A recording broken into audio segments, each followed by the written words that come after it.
Hi and welcome. This video is for you if you're beginning to find yourself more and more having thoughts and narratives and responses in your head when you're reading news or watching media and seeing other people's comments, and all these opinions and information is just kind of pushing you to come back and either defend or fight or explain, or coming up with your own comment, whether or not you have an outlet for all those things. And you're just noticing how exhausting it is to have all these words in you that don't seem to have a purpose, or it's draining your energy. And so we're gonna kind of focus and process that kind of action. I'll just add that on top of that, I've always had the tendency, I would say I like words and writing, and so a lot of times I find myself, whatever experience I'm having, it's like I'm writing a review in my head in real time. And sometimes that is nice, sometimes that's how I come up with ideas for writing, and sometimes it is just exhausting. So discerning, once again coming back to some of the previous videos about discerning when is too much and you want to call it quits on however your mind works, either doing that or just having a way to kind of be with that uncomfortable discovery, and sometimes just witnessing and being still with it will kind of release the urge, release the strong desire to operate that way. And so I want you to recall the latest experiences of maybe you're on Instagram and you want to know what people think, and there might be one or there might be 20 comments that makes your brain, makes your writing mind or the words inside your head going. And first of all, let's look at what is the deeper desire you have. And you can close your eyes to help you focus on this practice and less of the other visual distractions. When you start to maybe type on your phone or draft a response in your head, what was the need that you have in your mind?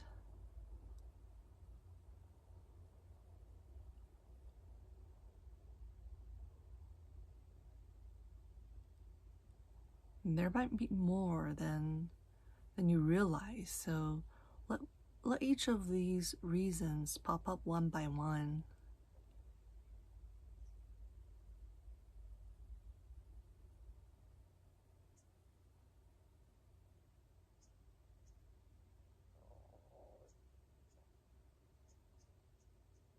And why was it important that you come up with a response?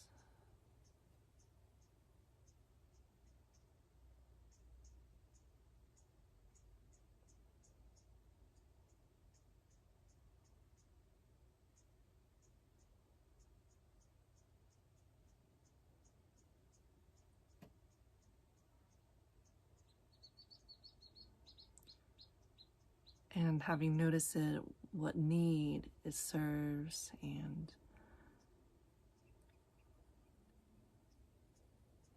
the reason that you're aware of. What does acting on it and or not acting on it did for you? What did it do for you?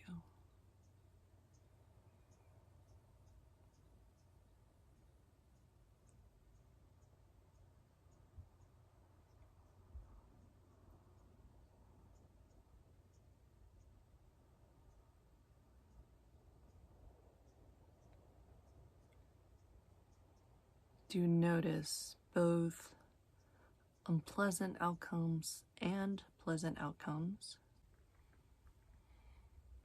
What part of it was pleasant?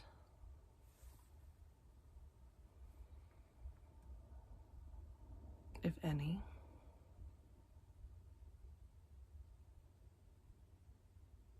And what were the parts that were unpleasant?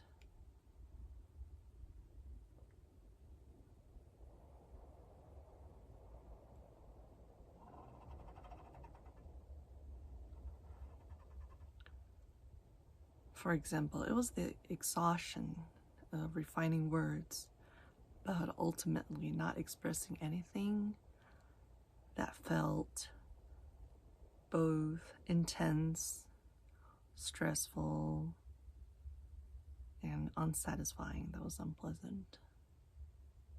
But there were pleasant parts where, through my mind working on a response, I seemed to clear some thoughts, form a sentence, and got a peek into what I was okay with presenting myself.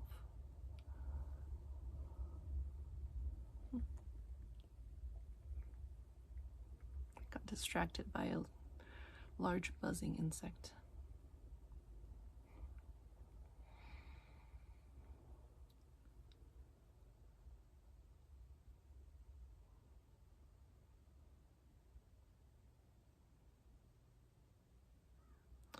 So that exercise was for the purpose of understanding what are the underlying motivations, feelings, and needs that we have.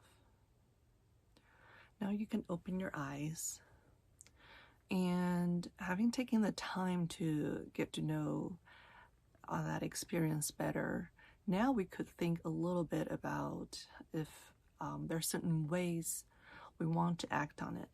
For example, if ultimately coming up with thoughts or narratives, but not having a way to express them or not having an outlet, that causes it, for some situations that could still be healing or expressive just by getting a clear idea of something. And in some other instances, maybe not having an outlet, putting out into the world, maybe that actually feels suppressive.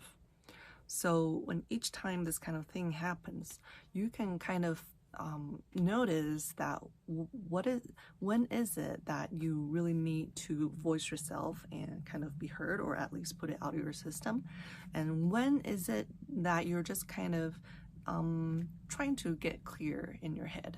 And you can see some of the external stimulations, such as the media or other people's opinions, as kind of an input, a stimulus, a prompt. You can almost see it as a prompt, if you will. And I feel like this could lead into some of our habits or addictions online, when we feel like everyone's saying something, I gotta say something. That turns into an involuntary reaction.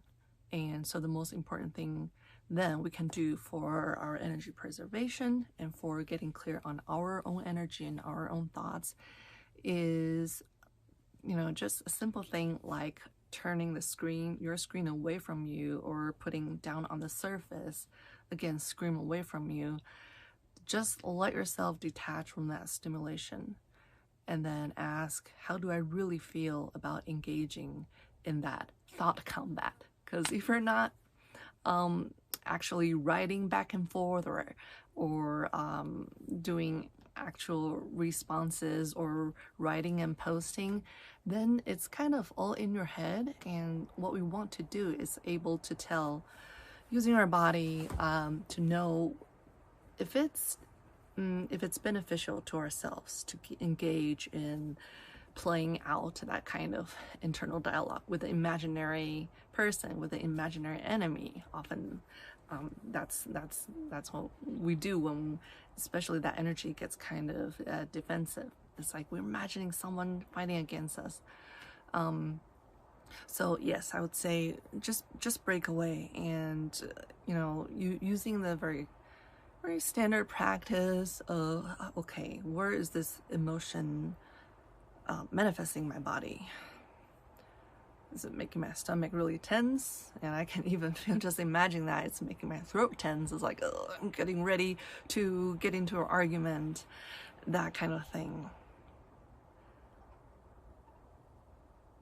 And then you can kind of feel into your whole being. What feels good? Does it feel good to pull away from that thinking, that imaginary thinking match off? Does it feel good that actually you just want to write it all out? You want it to materialize and you want to put it out of your system? Or was it actually just a rabbit hole of nothing really of significance, and you're breaking away from that energetic vortex? And now you're free. You're free from that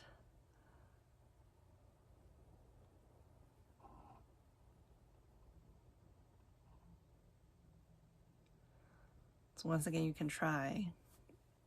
Earlier we did the kind of the first part, which is when you first understanding what you feel like you want it from it. And now the later part is imagining what you could have done and what you might do next time.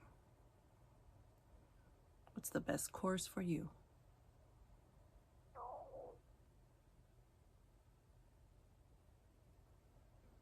Feeling it in your body, how it feels. Sometimes by sensing sensations, it actually kind of surfaces what you're actually valuing. And then you might sense, actually, I want this, or actually, I want that. That seems to be better for me.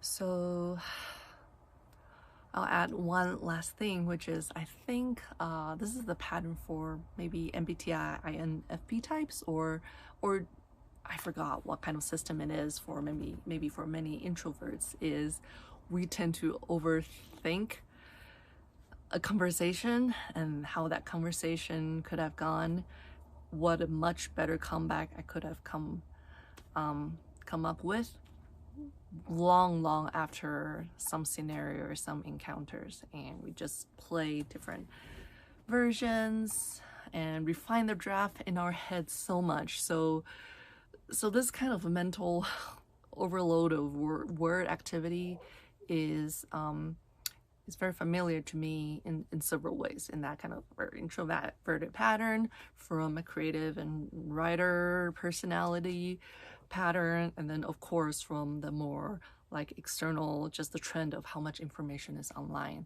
that kind of condition is creating all that. And so I think kind of this plays into purification of what is ours and what is not, and then also the self-awareness and self-love of understanding what needs were we trying to serve by, you know, when we're falling into a habit or a momentum. And so yeah, just getting more awareness when we feel trapped in something. I think that's just the ongoing practice that will really strengthen us and fill our inner authority more as the more we practice this kind of awareness exercises. And as always, I really appreciate spending time with you, and I'll see you in the next video.